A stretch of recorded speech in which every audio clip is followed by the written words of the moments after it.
Hi, my name is Jenni Moody, and this is a teaching demonstration for a composition class. So today we're going to be continuing our discussion of rhetoric, how we communicate with each other, the choices that we make when we communicate with each other. We've already talked about audience and purpose, who our focus is when we're writing, who we are talking to, and then purpose, the reason we are writing, what we're trying to communicate, what we're trying to do. So let's talk a little bit about context. So for today, you've all read chapter 3 about context in your books. So take a minute, take out your books, take out your notes, and then what I'd like for you to do is to tell me anything you remember about context. What is context? How does it work? Does that mean what's happening like in the world? Yes, good. Good, Gerald.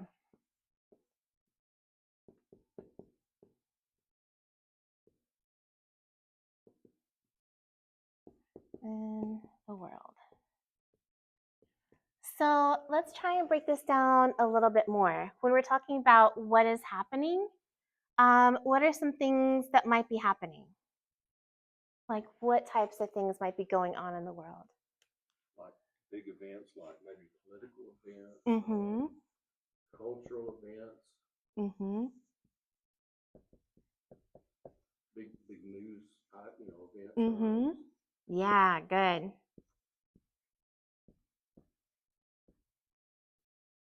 Yeah. So all of this is really important because it's going to inform how you might use a source, and then also the type of information that the source is giving to you. So I was watching this documentary about the Beatles, and it starts not with the Beatles, but about the assassination of President Kennedy in 1963. So he's assassinated, and then 3 months later, the Beatles land in America. They're like the first big boy band that we really have. And they have these really nice suits on, so they're kind of respectable, more respectable than Elvis.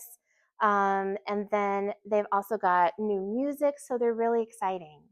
So the context for this is that it's important for people to understand kind of the emotion that people in the United States were having when the Beatles arrived, because this contributes to the Beatlemania, right? Like all of the young ladies camping out outside their hotel rooms, the Beatles kind of trapped inside because they couldn't go anywhere because it was like so wild out there. So this is kind of what we're thinking about with context. So to pair with context, we also want to think a little bit about exigence.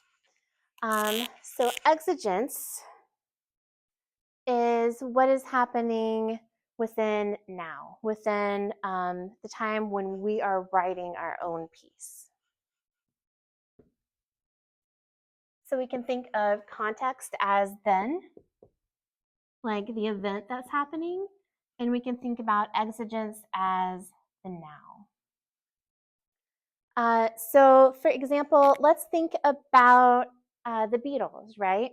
So the Beatles, 1963, that was a while ago, right? Now we're in 2024. Why might somebody want to write a piece today in 2024 about the Beatles? Like what might be going on in the world? What might be happening that would kind of make somebody interested in the Beatles again? Does anybody have any ideas? A reunion, yes, good stuff. A reunion of who specifically? Beatles. Yeah, the Beatles, yeah. So unfortunately, John Lennon and George Harrison have passed, so it wouldn't be a complete reunion, right? But Ringo and Paul McCartney might get together, right, and have a reunion. And this happened, I think, about 20 years ago when they had a documentary about it, right? Like they came back together.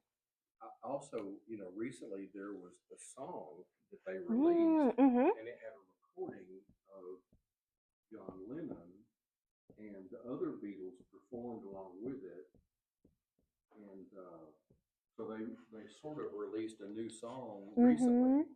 Yeah, Mhm. good. Yes. Yeah, something new happens, right? That kind of puts them back into our brains, back into conversation, right? like an event that's physical where they get back together, or something that kind of just happens in our culture, a new song, the lyrics and song by John Lennon, and they come back in and fill it in as well. Excellent. So, what I'd like for you to do is take a few minutes and think about these ideas, context and exigence, and think about them in terms of your research focus. So, what might be a point of context, something that was happening way back in history that's important for people to understand about your research topic? And then, what are some news events? What are some things happening now surrounding your research focus? Why might it be important to talk about this at this time? So, let's take about 7 minutes and just write on our own, and then we're going to share with a partner, and then we'll come back together as a class. Okay, so let's take just kind of a minute, kind of collect your thoughts. I'm going to ask for volunteers who might want to share their research topic, and then also their context and point of exigence. So let me make some room on the board here.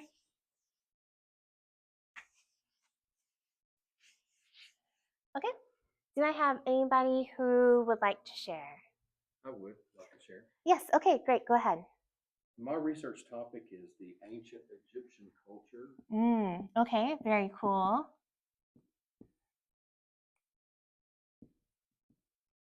Okay, so what are some points of context? What are some things about ancient Egyptian culture that you think might be important for people to know?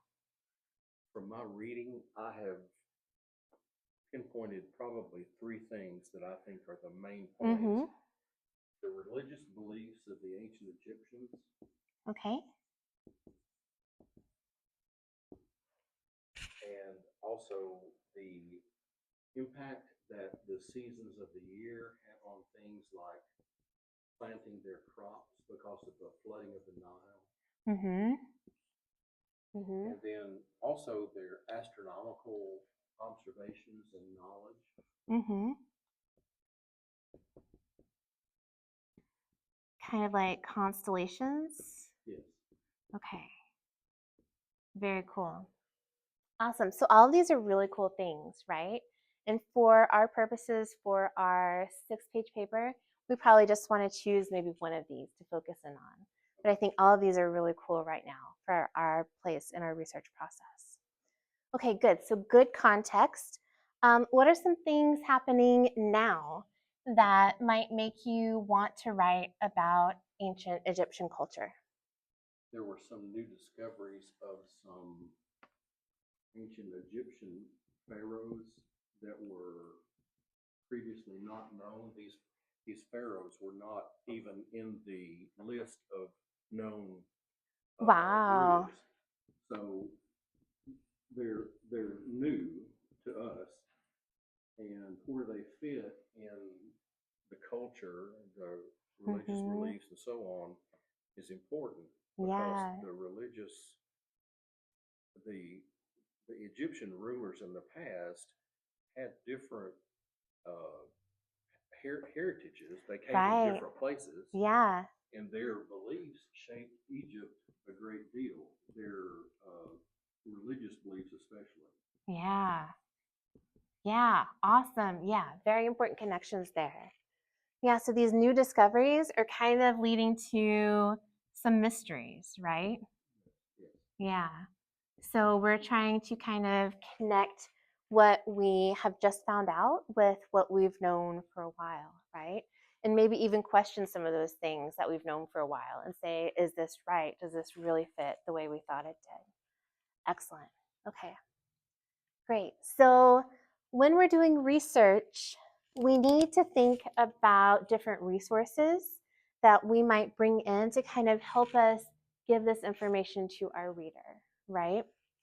And one reason this can be really important is sometimes people feel like I can only use current resources, right?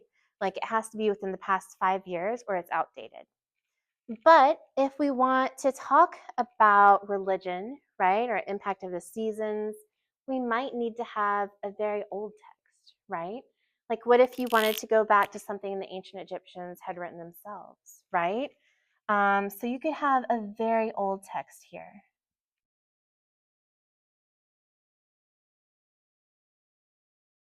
And that might be actually better, right? Because it's closer to being that firsthand knowledge. I have an example. Yeah. It's the Egyptian Book of the Dead. There's Oh, a lot cool. of things that tie into this topic. Yeah. Can you tell me a little bit more about that? What is the Egyptian Book of the Dead?